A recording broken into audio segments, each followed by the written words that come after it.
السلام علیکم ورحمت الله وبرکاته. ګران دوستانو، الله دې وکړي چې روغ جوړ به یاست.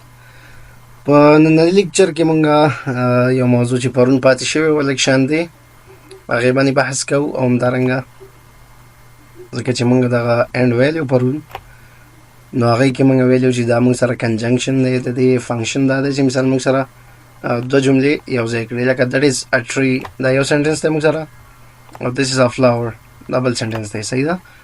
او موږ دا کولی شو چې په اینډ سره دواړه یو ځای کړو، یو جمله ترې سازه کړو. This is a flower and that is a tree. صحیح ده؟ همدغه ترتیب باندې this is a man، دا یو سړی دی. صحیح ده؟ and that is a woman، او هغه یوه ښځه ده. صحیح ده؟ او همدارنګه دلته هغه ورډز دي چې په جې سره جوړ شوي شروع شوي وي یا جوړ شوي وي. جیر چې دی منګي ته ویل کېږي، یا دغسې دا ګلدان غوندې څیز چې وي دغه جان چې دی د دغه کس نوم دی. همدارنګه اوس بل نوی درس چې دی زموږ ټاپک چې دی هغه مای دی. مای چې دی موږ سره دا پوزیټیو ایجکټیو دی، یعنی ملکي صفتونه دي چې دې کې موږ وایو چې دا شی زما دی، دا ستا دی، او دا د هغې دی. مثال که نه مای یور، او همدارنګه نور. صحیح ده؟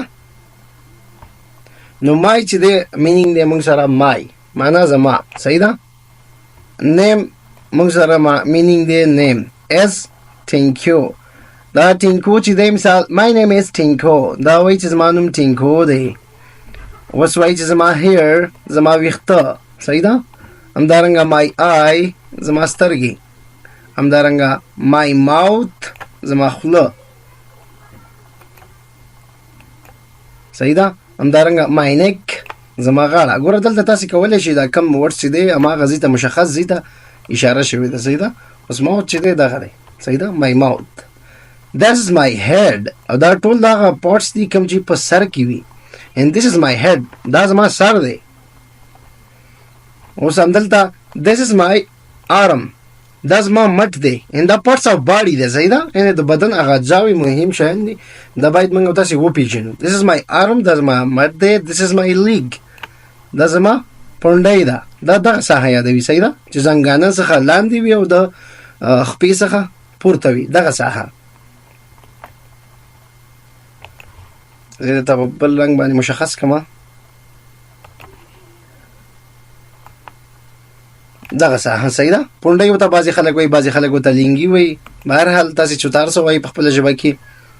او مای هینډ زما لاس، او مای فوټ زما خپې. صحیح ده؟ مای فوټ زما خپه، او که وایو خپې فیټ، مای فیټ زما خپې. خو بهرحال دا یوه خپه یادوي، نو مای فیټ مای فوټ. صحیح ده؟ همدارنګه مای نیم از ټینکو، دا وایي چې زما نوم چې دی ټینکو دی. صحیح ده؟ او دغه پورته کومې خبرې چې کړې وې دغه پارټس آف باډي په باره کې، دغه د دې ټینکو. صحیح ده؟ یور، دا السو چې پوزیټیو ایجکټیو دی، معنا یې دا ده چې ستا. صحیح ده؟ دیس از مای چیر، دا هلک وایي چې دا زما کرسۍ ده، چوکۍ ده، دا چې پې ناست دی. او دغه چیر یادوي. صحیح ده؟ چې that is your chair، چې دا ستا چوکۍ ده. صحیح ده؟ دا وایي چې this is my desk، دا زما میز دی، مګرم دفتري میز. that is your desk، او ګوته یې ورته نیولې ده، اشاره یې ورته کړې ده چې that is your desk. صحیح ده؟ په همدغه ترتیب باندې this is my umbrella، دا زما چترۍ ده. صحیح ده؟ دا ښځه وایي چې this is my umbrella، دا زما چترۍ ده. and that is، او ګوتې ته یې ګورئ اشاره یې کړې چې that is your umbrella، او هغه ستا چوکۍ ده. صحیح ده؟ دلته بیا موږ سره هغه ورډس دي چې په کې سره شروع شوي، چې کی چابي ته ویلی کېږي، او کارت چې د کاغذ پران ته وایي. همدارنګه یور. صحیح ده؟ یور ستا. this is my bed، دا زما بیډ دی، یا موږ ورته تخت څوک وایي، څوک ورته کټ وایي. صحیح ده؟ this is your bed، او دا ستا بیډ دی. صحیح ده؟ this is my bed، دا وایي دا زما بیډ دی، او that is your bed، هغه ستا دی. دا به وایي چې مثال this is my bed and that is your bed، and دا زما بیډ دی او هغه ستا. leg چې دی پونډۍ ته ویل کېږي دغې ساحې ته. صحیح ده؟ او لیمپ څراغ ته ویل کېږي او دا هغه ورډ چې په ال سره شروع شوي دي. his also موږ سره possessive adjective دی او معنی ده چې د هغې. that is my this is معروف، دا چې دی معروف دی. صحیح ده. that is his kite او دا د هغې کاغذ پران دی. صحیح ده. یعنی منګه اوس درېمګړی شخص چې دی د معروف په باره کې خبرې کوي چې دا معروف دی او دا د هغې کاغذ پران دی. صحیح ده. this is Mr. اسحاق.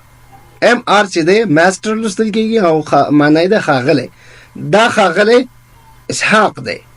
that is his car او دا د هغې موټر دی. صحیح ده.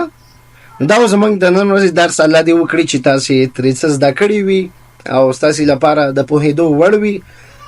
مخکې در سره دا ویډیو شیر کړئ تر څو نورو دوستانو او هېوادوالو ته ورسېږي. هغه خویندرونه چې نشي کولی په فزیکل سنټرونو اکاډمیانو کې انګلیس زده کړي نو دا تاسې شیر کړئ تر څو نور هېوادوال هم وکولی شي چې په اسانۍ سره وکولی شي د انګلیسي ژبه زده کړي او هغه هم په پوره ډیټیل سره. مننه. کامیاب اوسئ.